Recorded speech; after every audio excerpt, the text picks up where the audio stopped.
Está. Bueno, hay varios puntos interesantes para analizar. Uno es esto que decía Nacho, ¿no? En definitiva, estos movimientos empiezan a dejar ver o entrever las estrategias, ¿no? Porque esta es la etapa del proceso electoral en la que los políticos le dan forma a las ofertas electorales, son el momento en donde los políticos votan, deciden qué se le va a ofrecer a la gente, después vendrá la etapa de la seducción de los votantes. Pero Nacho mencionaba algo muy importante. Este formato bicoalicional que tenemos en la Argentina, que digamos, se vio reflejado en la elección de 2019 y la venimos viendo con dos coaliciones que protagonizan la escena, ofrece algunas complejidades. No son solo los dirigentes los que tienen diferencias dentro de cada coalición. Esto lo podemos ver tanto en el oficialismo como en la oposición. También son los propios votantes, ¿no? Ignacio decía, ahora hay que contener a los votantes más duros, ¿no? Los que reclamaban candidaturas con dirigentes más opositores más rabiosos, más enérgicos en contra del gobierno. Y en algún punto vuelvo a esto de la estrategia, porque acá la pregunta medular, y esto aplica a las dos coaliciones, es ¿qué es lo más fácil o lo más conveniente? Poner un candidato moderado, ¿no?, para seducir a los votantes moderados y pedirle a los votantes más convencidos que acompañen eso, o elegir un candidato, como piden los más simpatizantes, los más convencidos, un opositor más rabioso al gobierno, e ir con eso a seducir a votantes que quizás piden otra cosa, que no están dentro del propio pero equipo, el voto duro en los dos sectores ya lo tenés, entonces decís, bueno, listo, este me va a votar, e incluso el kirchnerismo, el rabioso, iba a votar al que ponga Cristina en 2019. O sea, el voto duro, aunque no le guste a Alberto Fernández, lo iba a votar. Me parece que la manera de ampliar es justamente poner un moderado. Absolutamente. Bien. En algún punto, cuando uno mira lo que está pasando en Juntos por el Cambio, pareciera ser que está predominando una estrategia en espejo parecida a la que se utilizó para la reunificación del peronismo en 2019 y para tratar de agregarle a los votantes que aportaba Cristina otro tipo de votantes. Por eso digo, no son solo las diferencias que uno ve en el plano dirigencial, sino en el plano de los votantes. Ahora, corregime, Lucas, hiciste una encuesta que tiene que ver con qué pasa con las dos expresiones más duras de los halcones, Cristina y Macri. ¿Qué pasó en esa encuesta? Bueno, absolutamente bien al caso, porque, digamos, uno busca con una pregunta en un cuestionario, digamos, ofrecerle un estímulo a la gente, ¿no? El sentido era una consulta provocativa, ¿no? Porque le propusimos a la gente, digamos, si tuviera la posibilidad de jubilar o a Cristina, o a Macri, o a ambos, o a ninguno, ver qué respondía. Bueno, digamos, voy a redondear para que se entienda la idea. Lo importante no era qué preguntaban, qué respondían específicamente, ¿no? Pero el 30% a nivel nacional nos dijo hay que se jubile Cristina. 29,3 ahí tenés a Cristina, sí. Que se jubilen ambos, casi el 40%. Casi el 40% que se jubilen Fuerte, ambos, 20% que se jubile Macri y solamente un 4%, casi 5%, que no se jubile ninguno. A ver, ¿qué es lo que nos dice esta respuesta? Insisto en este punto, no queremos jubilar a estos dirigentes, ellos sabrán, digamos, asumir las responsabilidades que la historia les ofrece. Lo que sí nos permite es entender esto que comentaba recién, ¿no? Digamos, para conformar coaliciones electoralmente ganadoras hay que conglomerar votantes que piensan distinto, hay que juntarlos. Y si se fijan en ese mismo estudio, cuando después cruzamos eso por el voto, vamos a encontrar gente que dice que votaría al Frente de Todos, pero que quiere jubilar a Cristina, y gente que dice que votaría a una fuerza opositora y quiere jubilar a Macri. Entonces, cualquiera de las dos coaliciones, si quiere construir una mayoría electoralmente ganadora, necesariamente tiene que incluir votantes que quieren jubilar a ambos dirigentes, ¿no? Entonces, esa es la complejidad, hay que descifrar ese jeroglífico y por eso esta etapa en donde se despuntan las estrategias, bueno, veremos cómo lo resuelve cada una de las coaliciones, ¿no? Lucas, ¿cómo crees que va a impactar el andamiaje o la carrera electoral de Florencio Randazzo? El oficialismo dice le saca más votos a Juntos por el Cambio. Juntos por el Cambio dice depende, tal vez le saca más a ellos si hace un buen trabajo en el territorio, en el conurbano especialmente. Pero ¿cómo crees vos que se va a decidir ese voto por Florencio Randazzo? Bueno, Florencio Randazzo puede ser una alternativa de respuesta a esto, ¿no? Digamos, a la gente que no quiere, digamos, a esas figuras tan emblemáticas de la grieta protagonizando esas coaliciones. La dificultad que tienen cuando estas alternativas intentan construir un espacio intermedio es que en la etapa de la campaña, con la polarización, los votantes que no quieren que se jubile ni uno ni otro se sienten arrastrados, ¿no?, por esa discusión más fuerte. Ahora, hay algunos datos que pudieran ser señales positivas para la posibilidad de Randazzo, ¿no? Nosotros estamos detectando, y esto lo he conversado con algunos colegas que ven lo mismo, nosotros denominamos, hay un grupo de indecisos vergonzantes. ¿Por qué? Son exvotantes del Frente de Todos, que cuando uno le pregunta qué harían hoy, te dicen, no sé, y son un grupo numeroso. De hecho, dentro del grupo de indecisos que recogimos en nuestro último estudio, son el 61%.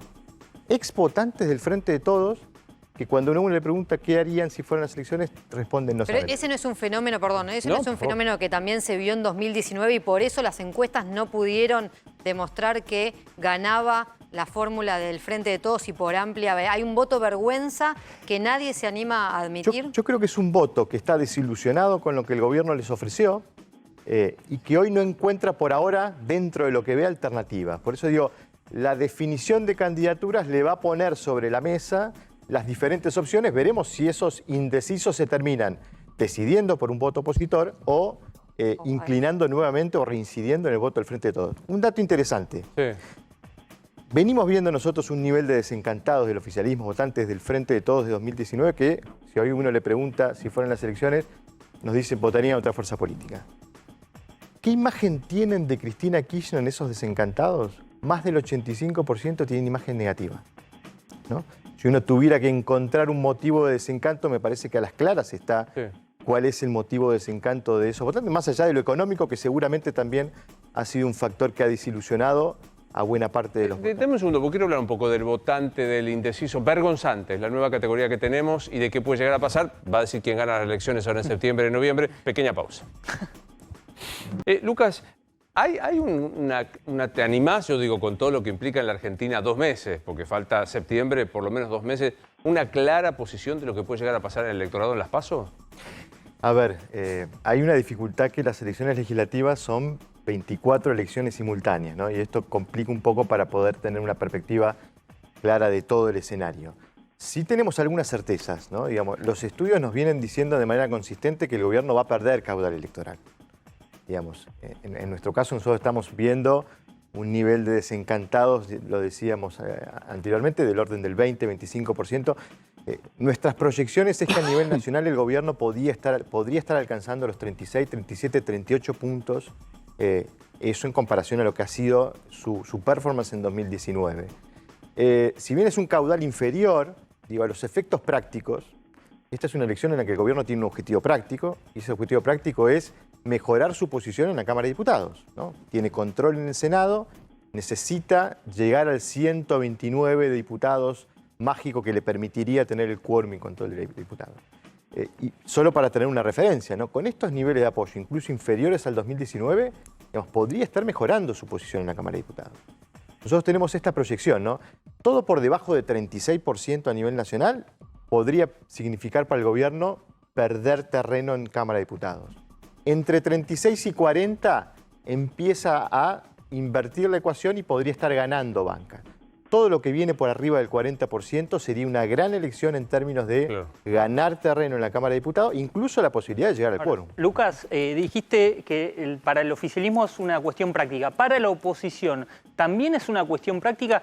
Días atrás acá nuestro compañero el Turco Asís decía que él le recomendaba a la oposición dejar de hablar de Venezuela, que eso le convoca a un sector muy minoritario de la sociedad. ¿Vos también crees que la oposición debería cambiar el discurso? Sí, a ver, más allá del discurso, eso corresponde a una estrategia de comunicación. Coincido, creo que con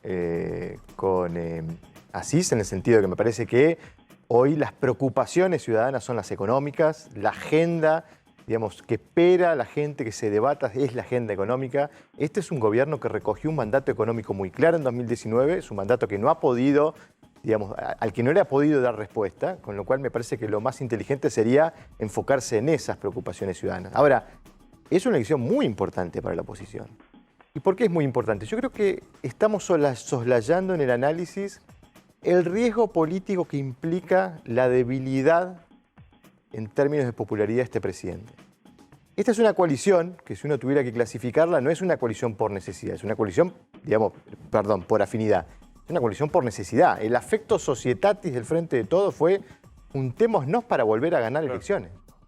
Si la unidad no produce ese resultado, es decir, si el gobierno pierde la elección, bueno, creo que cambia todo el sistema de incentivos de esta coalición gobernante, ¿no? Y me parece que este va a ser un presidente que va a necesitar un apuntalamiento por parte de la coalición para sostener, digamos, a un presidente que en un contexto de baja popularidad, digamos, va a enfrentar una coalición en donde muchos se preguntarán, ¿y por qué seguimos juntos si no pensamos lo mismo? Sí, Martín. Lucas, hablaste de los motivos económicos o las preocupaciones económicas que tiene la gente que lo va a llevar al momento de votar.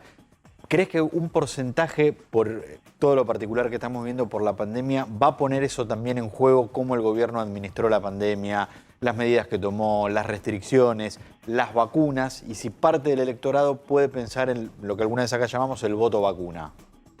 Sí, a ver, uno no puede juzgar, y creo que algo de esto va a pasar en las urnas, digamos, a la gente sin considerar la dimensión del desafío que enfrentó. Primero, que es una pandemia que no generó el gobierno, es un drama, digamos, concurrente de fuerza mayor. Ahora, lo que sí uno puede juzgar, y creo que eso sí va a ocurrir en las urnas, es con qué carácter se enfrentó este desafío. Por eso me parece que episodios como el vacunatorio VIP son episodios muy nocivos en términos de demostrar una gestión sanitaria frente a este desafío.